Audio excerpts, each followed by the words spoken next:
Peace fam, it's the Pressure Cooker. I'm back with another video. So I hope you guys are having a good week so far. I had promised that I was going to do a video about a recent story, and I didn't get a chance to do it the other night. So I wanted to talk about it in this video. So I don't know how many of you guys know about the history of residential schools as it relates to Indigenous people and, basically white indoctrination and stripping of their culture. Residential schools happened in the United States and in Canada, and they went from, I think it was like the 19th century to the mid 20th century. And in Canada, the dates might be a little bit similar. But basically, I know I've been reading a lot about what's happened in Canada, and I know that it supposedly ended in 1996, which really, guys, that was not a long time ago. That's very pathetic. So I am going to be very honest with you. This is something that I'm still learning about. I did hear about it before I moved to Canada because my husband has read a lot about the Indigenous people of North America. And I know there's a book that he had, and I believe the author is Silko, a Native American author. And it actually talked about residential schools in Pennsylvania. So an area that I used to live near is called Carlisle, and there was a residential school in Carlisle, guys. That's in Pennsylvania. I think that's near Harrisburg. So that really, really, really messed me up at the time. And then moving here, I've learned a lot more about, the plight of the Indigenous people. We know a lot of, fucked up shit has happened, okay, in America with Native people. And there's no difference here in Canada. The only difference in Canada, I think, because I've had the blessing of being around more Indigenous people. So I'm starting to learn little by little. I do not want to speak for people. I just want to be an advocate, and I want to be honest, and I'm still learning and educating myself, and I want to make sure that I'm doing my part, because I feel like the plight of, Indigenous people is very similar to Black people, the way they're treated. And in many ways, I feel like their voices are just trampled on even more than we are, because, there's a lot more vocal things. I think the media seems to give a lot more airtime to our issues, well, because they also like to troll us emotionally. But I feel like I don't get to see a lot of things, at least in the States, about Native people. But here in Canada, things are a lot better in terms of speaking out.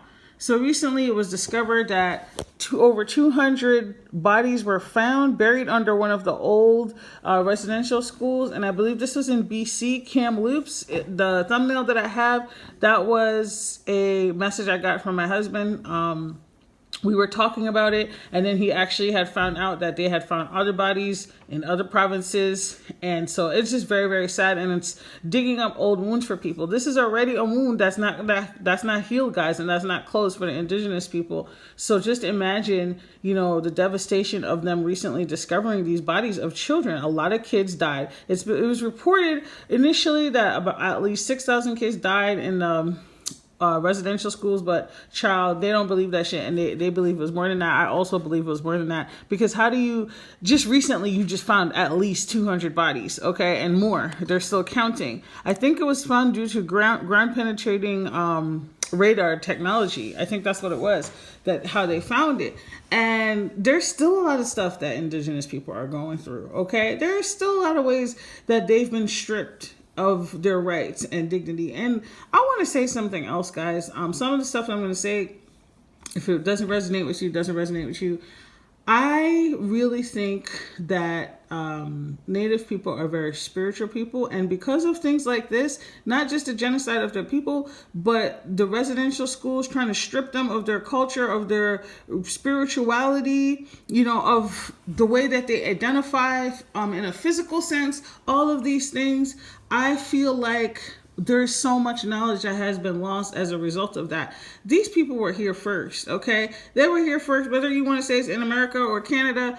And I think killing all of those people and stripping them of their knowledge, I feel like everybody loses, okay? Not only did they lose significantly and continue to lose because of a lot of the traditions that have been lost, but we lose as a people, as a society, because one thing I've noticed is that there is this deep reverence for nature and understanding Mother Nature and the interaction and relationship with nature. This is what I've learned, and I'm continuing to learn as I observe many Indigenous people. That's just naturally built into who they are and their worldview. And I feel like a lot of us are very divorced from that. Okay, say what you want to say, but this is what I think. I think a lot of us are divorced from that.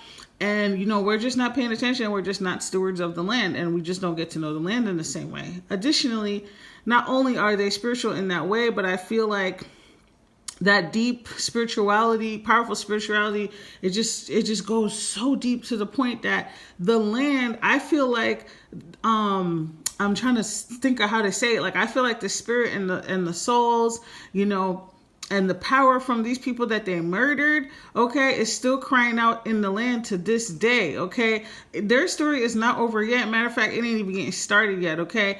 These people are powerful. I don't even know how to say it. Like, I'm trying to think about it from a spiritual perspective. I feel like these people are powerful in so many levels, and I feel like, you know, the racist media, the racist government, the fucked up ass people have tried to suppress them for so long, but I feel like mad people are getting their karma in ways that they may not realize and be paying attention to. See, it's not always about legal justice. I think that there is karmic justice. I think that there is spiritual justice. I'm not saying that we don't want legal justice, but I feel like some of the things, I'm not going to speak on it, but there's some things that I see on a metaphysical level that I'm like, yeah, you getting that ass whooped. Look what you did to these people. Okay, their ancestors are crying out from the land. They fucking your ass up. And it's going to continue until you do right by these people. And that's really what I feel. And so I feel like I want to stand alongside Indigenous people, Native people, and support them because, you know, this is just so devastating. You know, like, we know, I'm speaking for Black people here, we know that a lot of our cultural traditions was also stripped. Identity, all kinds of customs was also stripped due to slavery and racism, and which continues today. And I think that it's caused us to also lose a lot, and it's caused a lot of trauma. And I think that as Black people, if we can't step aside and see that in another group and come alongside them, there's a lot of Indigenous people who support, I don't want to just say the Black Lives Matter movement because I think it's bigger and deeper than that, but they support a lot of Black people in the Black community, and it just depends on where you live. You just might not see it, but I see that here. And so I want to come alongside them and support them as well. This is absolutely devastating. I also feel like things are brewing, guys. Again, back to the spiritual stuff. I feel like things are brewing. I don't know what it is, but I feel like something about to pop off. And, you know, we've been seeing a lot of people catching their karma in 2020, and 2021 is no difference. In fact, okay, 2021 said, I'm going to snatch 10 times more wigs than I snatched last year. And I just feel like something is brewing. And I feel like there's a lot of people, whether it's I don't even want to say it because y'all know YouTube be banning, shadow banning stuff, but child, listen, just pay attention. That's all I'm going to say.